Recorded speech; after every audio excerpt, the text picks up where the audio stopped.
The Hope diamond is valued at about 200 million pounds. Much more. A piece of cut glass of about the same size is worth only a few pence.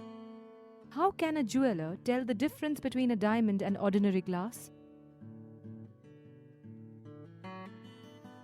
Push a shopping trolley onto the grass at an angle from the car park.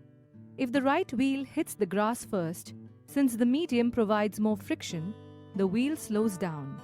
But the left wheel is still on the pavement and moving at the same speed before, so the trolley quickly turns to the right as it moves on to the grass. Similarly, a glass slab, when placed in the path of light, changes the direction of that light as it travels from one medium to another. Fix a white sheet of paper on a drawing board. Place a rectangular glass slab in the middle of the sheet. Trace the boundary of the glass slab and name it ABCD. Remove the glass slab.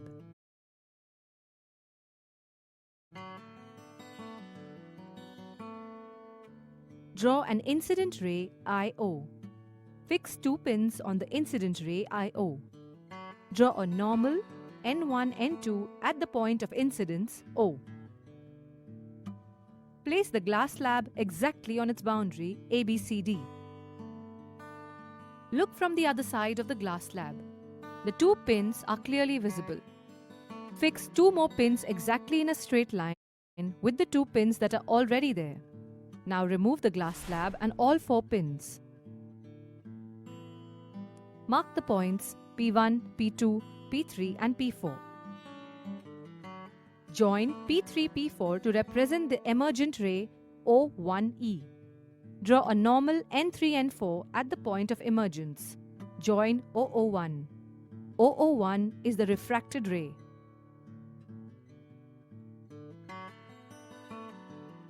Use the protractor to measure the angle of incidence I, angle of refraction R, and the angle of emergence E.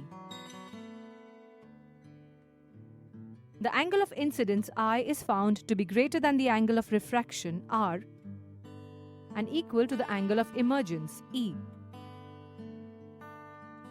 Extend O1E backwards and represent it by dotted lines. It is observed that the emergent ray extended is parallel to the incident ray.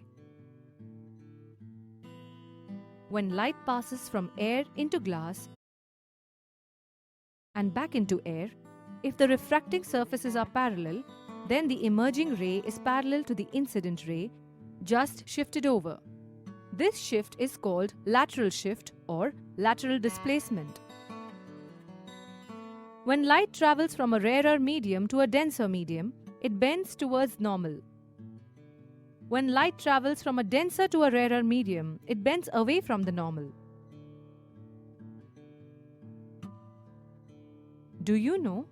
Owing to refraction, birds see fishes in a different position than they are actually occupying. Even so, birds catch them easily.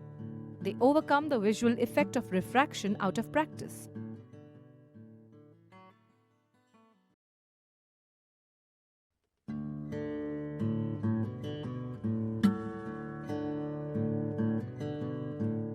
A prism is made of transparent material, usually a piece of glass, bounded by 2 triangular surfaces and 3 rectangular surfaces. One of the rectangular surfaces is the base of the prism,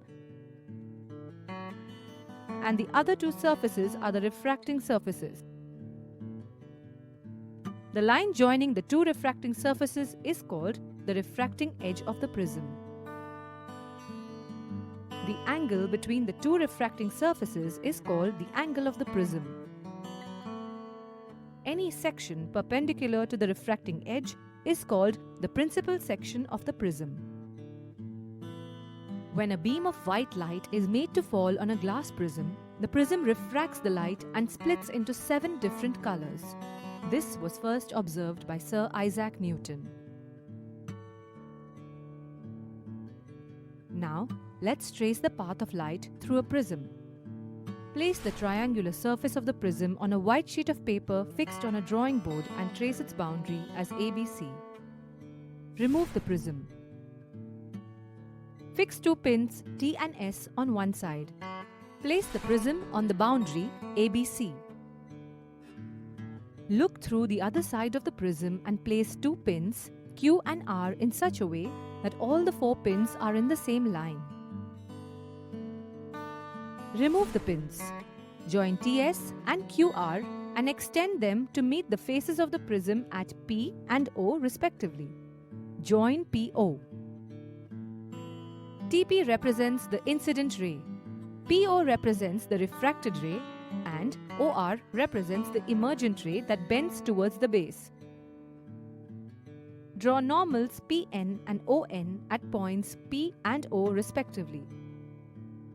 Mark I as the angle of incidence and R as the angle of refraction. The incident ray is extended forward and the emergent ray is extended backwards. They meet at M, forming the angle OML. Measure the angle. This angle is called the angle of deviation.